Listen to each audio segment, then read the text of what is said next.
राधे राधे दोस्तों।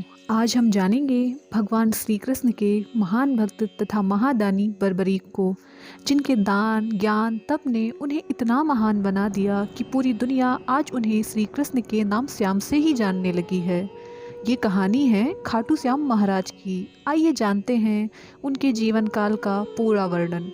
श्री खाटू श्याम जी का मंदिर भारत के राजस्थान राज्य के सीकर जिले में उपस्थित है। ये मंदिर करीब 1000 साल पुराना है। दोस्तों, हिंदू धर्म के अनुसार खाटू श्याम जी ने द्वापर युग में श्री कृष्ण जी से वरदान प्राप्त किया था कि वे कलयुग में उनके नाम श्याम से पूजे जाएंगे। श्री कृष्ण बर्बरीक के महान बलिदान से काफ़ी प्रसन्न हुए और वरदान दिया कि जैसे जैसे कलयुग का अवतरण होगा तुम श्याम के नाम से पूजे जाओगे।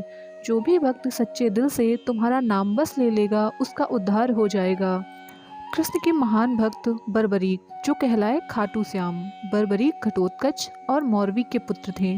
बर्बरीक को 3 बाणधारी भी कहते हैं, क्योंकि बर्बरीक ने माँ दुर्गा से अचूक और अवैध 3 ऐसे बाण प्राप्त किए थे जो किसी युद्ध को शुरू होने से पहले ही खत्म कर दे। अगर इन 3 बाणों का प्रयोग महाभारत में होता तो निश्चित ही ये युद्ध एक क्षण में ही समाप्त हो जाता। बर्बरीक को शीश का दानी तथा हारे का सहारा और खाटू श्याम के नाम से भी जाना जाता है। बर्बरीक अत्यंत बलवान तथा जिज्ञासु थे। बर्बरीक इतने जिज्ञासु थे कि उनकी जिज्ञासा कोई नहीं शांत कर पाता था। वीर और महान योद्धा बर्बरीक की कहानी अपूर्व मध्यकालीन महाभारत से शुरू होती है। बर्बरीक अति बलशाली गदाधारी भीम और माता अहिलावती के पौत्र थे। बर्बरीक ने युद्ध कलाएं तथा युद्ध विद्या अपनी माँ तथा श्री कृष्ण से सीखी थी। जब महाभारत के युद्ध के बारे में बर्बरीक को पता चला तो उन्होंने भी अपनी माँ से युद्ध में शामिल होने की आज्ञा मांगी। माँ ने युद्ध में जाने की आज्ञा तो दे दी, पर उनकी माँ ने उनसे कहा, पुत्र तुम सदैव हारे हुए पक्ष का ही साथ देना। उन्होंने हारे हुए पक्ष का साथ देने का अपनी माँ को वचन दिया और युद्ध भूमि की ओर चल पड़े। विश्वव्यापी भगवान श्री कृष्ण ने जब बर्बरीक को युद्ध भूमि की ओर आते देखा तो उन्होंने ब्राह्मण वेश धारण कर बर्बरीक का भेद जानने के लिए उन्हें रोका और उनको भड़काया। भगवान कृष्ण के भड़काने पर बर्बरीक ने भगवान को बताया कि पूरा युद्ध समाप्त करने के लिए मेरा एक बाण ही काफ़ी है, और यदि मैंने 3 बाण प्रयोग में लिए तो पूरा ब्रह्मांड ही नष्ट हो जाएगा। यह सुनकर श्री कृष्ण ने पूछा, अच्छा अगर ऐसा है तो तुम किसका साथ दोगे? तो बर्बरीक बोले, मैं हारे हुए पक्ष का साथ दूंगा, क्योंकि मैंने अपनी माँ को वचन दिया है। ब्राह्मण वेशधारी श्री कृष्ण ने पूछा, अगर हारा हुआ पक्ष अधर्मी धूर्त मक्कार है तो तुम किसका साथ दोगे? बर्बरीक ने जवाब दिया कि कुछ भी हो, हारा हुआ पक्ष ही है मेरे लिए।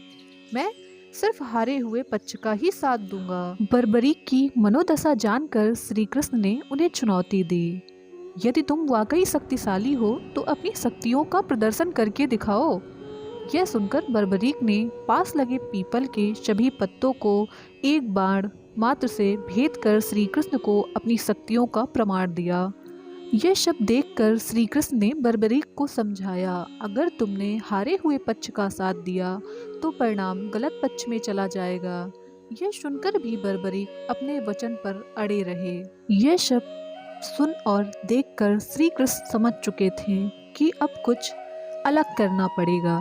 तत्पश्चात ब्राह्मण रूपी श्री कृष्ण ने बर्बरीक से दान की लालसा की। तब बर्बरीक ने ब्राह्मण को उनका मन चाहा वरदान मांगने को कहा। ब्राह्मण रूपी श्री कृष्ण ने बर्बरीक से शीश का दान मांगा। यह सुनकर बर्बरीक अचंभित हो गए और हाथ जोड़कर बोले, कौन है आप? क्योंकि एक साधारण ब्राह्मण इस तरह का दान नहीं मांग सकता है। कृपया आप मुझे अपने वास्तविक रूप के दर्शन दें। तब ब्राह्मण रूपी श्री कृष्ण अपने वास्तविक रूप में आकर बर्बरीक को दर्शन दिए और बर्बरीक से शीश मांगने का कारण भी बताया कि महाभारत का युद्ध आरंभ होने से पूर्व भूमि पूजन के लिए 3 लोकों में सर्वश्रेष्ठ क्षत्रिय के शीश की आहुति देनी होगी, इसलिए हम ऐसा करने के लिए विवश हैं। यह सुनकर महान बर्बरीक ने श्री कृष्ण को अपना शीश दान में दे दिया तथा उनसे कहा कि भगवान, मैं यह संपूर्ण युद्ध अंत तक देखना चाहता हूँ।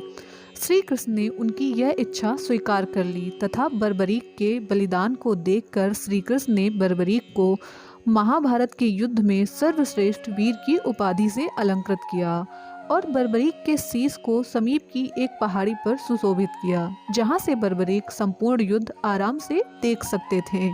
बर्बरीक ने फाल्गुन माह की द्वादशी को अपना शीश दान किया था, इसलिए उन्हें शीश का दानी कहते हैं। महाभारत युद्ध की समाप्ति के बाद पांडवों में आपसी विवाद होने लगा कि युद्ध में विजय का श्रेय किसको जाता है। तब भगवान श्री कृष्ण ने सबको समझाकर कहा कि बर्बरीक का शीश संपूर्ण युद्ध का साक्षी है, तो उससे बेहतर निर्णायक भला कौन हो सकता है। सभी भगवान श्री कृष्ण की बात से सहमत हो गए और पहाड़ी पर गए। वहां पहुंचकर बर्बरीक के शीश से पूछा तो शीश ने उत्तर दिया कि श्री कृष्ण की युद्ध में उपस्थिति ही विजय का सबसे महान पात्र है। उनकी उपस्थिति ही निर्णायक है।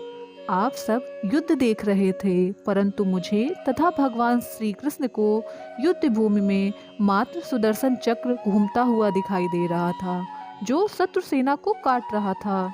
क्या आप सभी ये जानते हैं कि इस युद्ध में महाकाली भी उपस्थित थी, जो भगवान श्री कृष्ण के आदेश पर शत्रु सेना के रक्त से भरे प्यालों का सेवन कर रही थी। बर्बरीक की महानता को सुनकर भगवान श्री कृष्ण ने बर्बरीक को वरदान दिया कि कलयुग में तुम मेरे नाम श्याम से जाने जाओगे, क्योंकि उस कलयुग में हारे हुए का साथ देने वाला ही श्याम नाम को धारण करने में सामर्थ होगा। फिर उनके शीश को खाटू नगर में दफनाया गया, जो इस समय राजस्थान का सीकर जिला है। खाटू नगर में दफनाने के कारण उन्हें बाबा खाटू श्याम के नाम से जाना जाता है। आइए जानते हैं खाटू श्याम के मंदिर की स्थापना का पूरा रहस्य। कहते हैं एक गाय एक स्थान पर आकर रोज अपने स्तनों से दूध की धारा स्वतः ही बहाकर चली जाती थी। यह देखकर वहां के लोगों ने उस जगह की खुदाई की तो उस जगह एक विशेष शीश प्रकट हुआ। अब किसी को यह समझ नहीं आ रहा था कि इस शीश का क्या करे और यह शीश किसका है, तो सभी ने वह शीश ब्राह्मण को सौंप दिया। लोगों की ऐसी मान्यता है कि एक बार खाटू नगर के राजा को स्वप्न में मंदिर निर्माण का तथा मंदिर में शीश स्थापित करने का आदेश मिला। राजा ने आदेश पाते ही आदेश का पालन किया। मंदिर का निर्माण करवाकर कार्तिक माह की एकादशी को शीश को मंदिर में सुशोभित करवा दिया। अब जिसे सभी खाटू श्याम के जन्मदिन के रूप में मनाते हैं। मूल मंदिर 1027 ईस्वी में रूप सिंह चौहान और उनकी पत्नी नर्मदा कंवर द्वारा बनवाया गया था। आज मंदिर अपना वर्तमान आकार ले चुका है तथा मूर्ति गर्भगृह में प्रतिस्थापित है। कहते हैं मूर्ति अत्यंत दुर्लभ पत्थर से बनी है। बाबा अनेकों परिवारों के कुल देवता भी हैं। आज शायद ही कोई होगा जो बाबा के नाम से अपरिचित हो। बाबा के किस्से भारत में ही नहीं पूरी दुनिया में विश्व विख्यात हैं। दूर दूर से श्रद्धालु आते हैं और बाबा के दर्शन मात्र से ही तर जाते हैं। कहते हैं भक्तों की सभी मनोकामनाएं बाबा का नाम लेने से ही पूरी हो जाती हैं। हमारा भारत ऐसी ही महान हस्तियों से भरा पड़ा है। ऐसी ही चमत्कारी महान हस्तियों से रूबरू होने के लिए हमारे चैनल कलश कथाएं से जुड़ें तथा चैनल को सपोर्ट करें। धन्यवाद।